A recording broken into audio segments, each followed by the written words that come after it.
নমস্কার বন্ধুরা, স্বাগতম আমার চ্যানেলে। আজকে আমরা কথা বলবো পশ্চিমবঙ্গের রাজনীতির এমন কিছু গুরুত্বপূর্ণ বিষয় নিয়ে যেগুলো নিয়ে এই মুহূর্তে গোটা রাজ্য সরগরম। আজকের আলোচনায় থাকছে তিনটি বড় প্রশ্ন। প্রথমত, তৃণমূল কংগ্রেস ঠিক কোন রণকৌশলে এগোচ্ছে এবারের নির্বাচনে? মমতা বন্দ্যোপাধ্যায় আর অভিষেক বন্দ্যোপাধ্যায় দুজনের ভূমিকা কি আলাদা নাকি একই সূত্রে গাঁথা? দ্বিতীয়ত, নির্বাচন কমিশনারের ভূমিকা নিয়ে যে বিতর্ক উঠছে, বিশেষত জ্ঞানেশ কুমারকে কেন্দ্র করে, সেটা কতটা গুরুত্বপূর্ণ?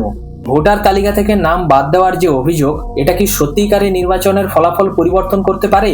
তৃতীয়ত, জঙ্গলমহল থেকে উত্তরবঙ্গ, এই অঞ্চলগুলো রাজনৈতিক সমীকরণ ঠিক কোন দিকে যাচ্ছে? বন্ধুরা, আমি চাই আজকের এই আলোচনাটা শুধু খবর পড়া না হোক।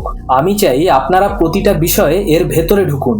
কারণ 2024 সালের পশ্চিমবঙ্গের নির্বাচন, এটা কিন্তু শুধু একটা ভোট নয়, এটা একটা ইতিহাসের মোড় মাত্র।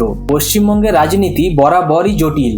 এখানে বামপন্থীর দীর্ঘ ইতিহাস আছে, কংগ্রেসের উত্থান এবং পতন রয়েছে, তৃণমূলের অভূতপূর্ব উত্থান রয়েছে, আবার সম্প্রতি বছরগুলোতে বিজেপির আগ্রাসী প্রবেশও রয়েছে। 2011 সালে মমতা ব্যানার্জি যখন 34 বছরের বাম শাসনের অবসান ঘটালেন, তখন অনেকেই ভেবেছিলেন এটা হয়তো সাময়িক। কিন্তু 2016 থেকে 2021 একের পর এক নির্বাচনে তৃণমূল শুধু টিকে থাকেনি, বরং আরো শক্তিশালীও হয়েছে।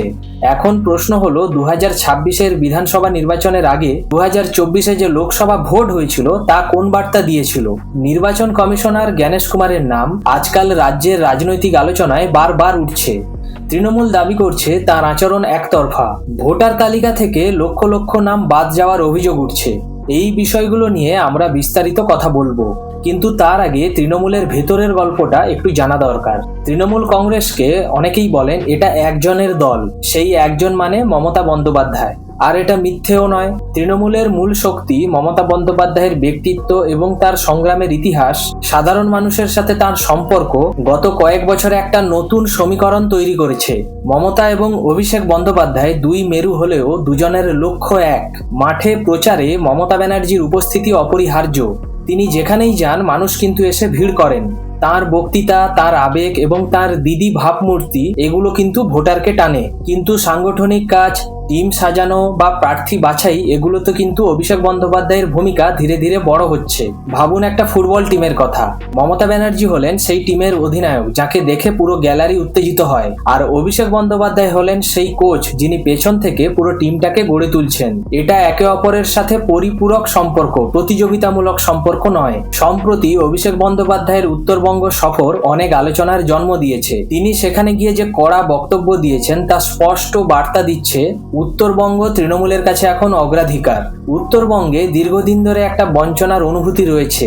ওখানকার মানুষ মনে করেন কলকাতা কেন্দ্রিক সরকার তাদের কথা নাকি ভাবে না। অভিষেক বন্দ্যোপাধ্যায় সেই বঞ্চনার কথাই তুলে ধরেছেন। তিনি বলেছেন জোড়াফুল এই অঞ্চলের মানুষের পাশে আছে এবং থাকবে। এখন প্রশ্ন হলো, এই বার্তা কি পৌঁছেছে আদৌ? উত্তরবঙ্গের মানুষ কি বিশ্বাস করছেন? জনজোয়ার দেখা গেল মমতা বন্দ্যোপাধ্যায় যখন মনোনয়নপত্র জমা দিতে গেলেন। তখন যে দৃশ্য দেখা গেল, সেটা অভূতপূর্ব। রাস্তায় মানুষ, ছাদে মানুষ, এমনকি গাছে মানুষ। এই উৎসাহ কি শুধু আনুগত্য নাকি সত্যিকারের ভালোবাসা? আমি মনে করি মমতা ব্যানার্জির ক্ষেত্রে এই দুটো আলাদা করা কিন্তু কঠিন। তিনি এমন একজন নেতা যার জন্য মানুষ সত্যিই আবেগ অনুভূত করেন, এবং এটাই তাকে বিকল্পহীন করে তোলে। বাংলার রাজনীতিতে আজ পর্যন্ত কেউ মমতা ব্যানার্জির বিকল্প হয়ে উঠতে পারেনি। তা মমতা ব্যানার্জির দলেও পারেনি, বিরোধী দলেও পারেনি। এবার আসি সব থেকে বিতর্কিত বিষয়, নির্বাচন কমিশনার এবং ভোটার তালিকা নিয়ে। এই বিষয়টা শুধু রাজনৈতিক অভিযোগের বিষয় নয়, গণতন্ত্রের মূল ভিত্তির প্রশ্ন। এসআইআর বা স্পেশাল ইন্টেন্সিভ রিভিশন কি? এই প্রক্রিয়ায় ভোটার তালিকা নিয়মিত আপডেট হয়। মারা যাওয়া মানুষের নাম বাদ যায়, নতুন ভোটারের নাম যোগ হয়। এটা একটা স্বাভাবিক প্রক্রিয়া। শুধু তাই নয়, এই প্রক্রিয়াতে ব্যাপকভাবে ভোটার তালিকাও পর্যালোচনা করা হয়। এখন প্রশ্ন হলো, এই প্রক্রিয়ায় পশ্চিমবঙ্গের বিশেষ কিছু অঞ্চলে বিশেষ কিছু সম্প্রদায়ের মানুষের নাম ভোটার লিস্ট থেকে বাদ পড়েছে। বিশেষজ্ঞরা বলছেন এর ফলে 55 থেকে 70টি আসনে ফলাফলের প্রভাব পড়তে পারে। কিন্তু এই সংখ্যাটা কম নয়। পশ্চিমবঙ্গে 294টি আসন টোটাল রয়েছে। তার মানে হলো প্রায় 1/4 আসনে এর প্রভাব পড়তে পারে। এই বিতর্কের কেন্দ্রে নির্বাচন কমিশনার জ্ঞানেশ কুমারকে নিয়ে অভিযোগ একাধিক। দিল্লির কনস্টিটিউশনাল ক্লাবে প্রশান্ত ভূষণ এবং যোগেশ যাদবের নেতৃত্বে একটা সভা হয়েছিল। সেই সভায় বিভিন্ন রাজ্যের রাজনৈতিক নেতারা এবং নাগরিক সমাজের প্রতিনিধিরা উপস্থিত ছিলেন। সেই সভার আলোচনায় উঠে এসেছে কমিশনের আচরণ নিয়ে একাধিক দলের উদ্বেগ। শুধু তৃণমূল নয়, বামেদের একাংশও মনে করেছেন কমিশনের সাথে আলোচনায় বসলে তাদের কথা ঠিকমতো ভাবে শোনা হচ্ছে না। এখন আমি একটা গুরুত্বপূর্ণ কথা বলি আপনাদের। নির্বাচন কমিশন একটি সাংবিধানিক সংস্থা, তার কাজ হওয়া উচিত নিরপেক্ষ। যদি কোনো দল বা গোষ্ঠী মনে করেন যে কমিশন তাদের বিরুদ্ধে কাজ করছে, সেটা কিন্তু গণতন্ত্রের জন্য অত্যন্ত বিপজ্জনক সংকেত। কিন্তু এটাও সত্যি, এই অভিযোগগুলো কতটা প্রমাণিত বা কতটা রাজনৈতিক কৌশল সেটা বিচার করার দায়িত্ব আপনাদের। আমার কাজ হলো তথ্য দেওয়া, বিচার আপনারা করুন। আইনি লড়াইতে ভোটার তালিকার এই বিষয়টি এখন আদালত পর্যন্ত গড়িয়েছে। তৃণমূল সহ বিভিন্ন দল আদালতে গিয়েছে। এই আইনি লড়াই কোথায় গিয়ে দাঁড়াবে সেটা কিন্তু আগামীতে পরিষ্কার হবে। পশ্চিমবঙ্গের দুটো অঞ্চল এই মুহূর্তে নির্বাচনে বিশেষভাবে গুরুত্বপূর্ণ। একটা হলো জঙ্গলমহল, আরেকটি হলো উত্তরবঙ্গ। মাওবাদী আতঙ্ক থেকে শান্তির পথে পুরুলিয়া, বাঁকুড়া এবং ঝাড়গ্রাম, এই তিনটে অঞ্চল মিলিয়েই কিন্তু জঙ্গলমহল। এখানে মোট 27টি বিধানসভা আসন রয়েছে। একটা সময় ছিল যখন এই অঞ্চলের কথা মানে ছিল মাওবাদী সন্ত্রাস, পুলিশের গুলি, রাতের অন্ধকারে পালিয়ে যাওয়া মানুষ। সেই অন্ধকার দিনগুলো থেকে এই অঞ্চল অনেকটাই বেরিয়ে এসেছে, কিন্তু উন্নয়নের প্রশ্নে এখনো জীবন্ত। মানুষ চান রাস্তা, বিদ্যুৎ, স্বাস্থ্যসেবা এবং কাজ। এই অঞ্চলের ভোটের হিসেব করা কঠিন, কারণ এখানকার মানুষ ইতিহাস দেখেছেন। তারা ভালো করেই জানেন রাজনৈতিক প্রতিশ্রুতি আর বাস্তবতার মধ্যে যথেষ্ট ফারাক রয়েছে। তাই এখানে ভোট কোন দিকে যাবে সেটা নির্ভর করে মাঠের পরিস্থিতির ওপর। কেন্দ্রীয় বাহিনী কতটা শান্তিপূর্ণ পরিবেশ তৈরি করতে পারে, স্থানীয় নেতারা কতটা বিশ্বাসযোগ্য, এই বিষয়গুলি এখন গুরুত্বপূর্ণ। ইতিহাসের ভার এবার আসি উত্তরবঙ্গে। এই অঞ্চলটা বুঝতে হলে ইতিহাসকে ভালো করে বুঝতে হবে। 1947 সালে দেশভাগ এই অঞ্চলকে গভীরভাবে আঘাত করেছিল।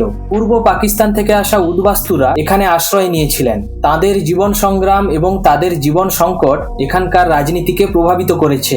বামপন্থীরা একসময় এই অঞ্চলটিকে শ্রমিক আন্দোলনের মাধ্যমে শক্তিশালী ঘাঁটি করেছিল।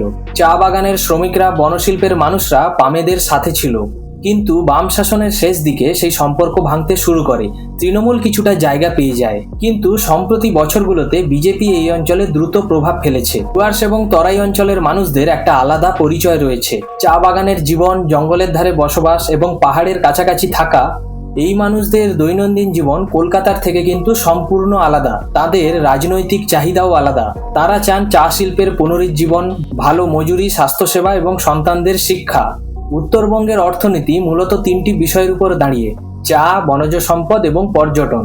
চা শিল্প আজ সংকটে, অনেক বাগান বন্ধ, শ্রমিকরা ঠিকমতো মজুরি পাচ্ছে না। এই সংকটের জন্য কেন্দ্রকে দায়ী করছেন অনেকে, আবার অনেকে রাজ্যকেও দায়ী করছেন। পর্যটন খুব বাড়লেও স্থানীয় মানুষ কতটা উপকৃত হচ্ছেন সেটা কিন্তু প্রশ্ন সাপেক্ষ। এই অর্থনৈতিক বাস্তবতা কিন্তু সরাসরি রাজনৈতিক ভোটে প্রভাব ফেলে। এখন প্রশ্ন হলো, উত্তরবঙ্গের মানুষ কি তৃণমূলকে বিশ্বাস করছেন নাকি বিজেপির ভোটে সাড়া দিচ্ছেন?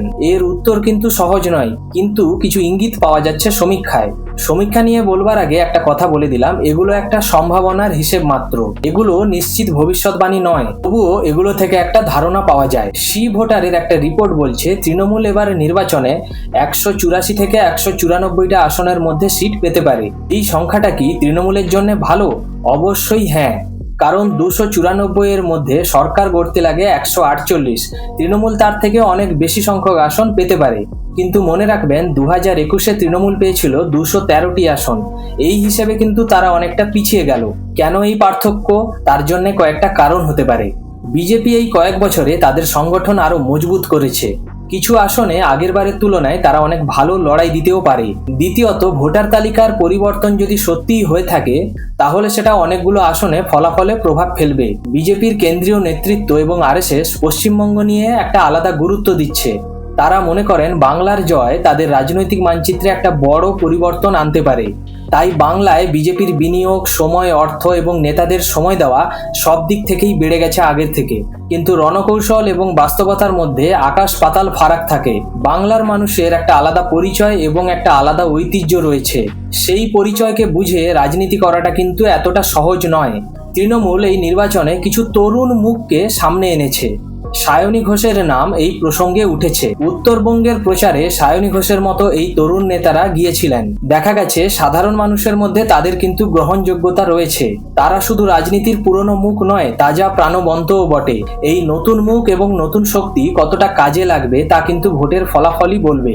বন্ধুরা, একটা কথা মনে রাখবেন, সমীক্ষা এবং বিশ্লেষণ এগুলো একটা চিত্র দেয়। কিন্তু শেষ কথা বলে সবসময় ভোটাররা। আর ভোটার মানে আপনি, আমি, আমাদের পরিবার এবং আমাদের প্রতিবেশী। প্রতিটা ভোট গুরুত্বপূর্ণ, প্রতিটা মতামত গুরুত্বপূর্ণ। তো বন্ধুরা, আজকের আলোচনায় আমরা কি কি দেখলাম।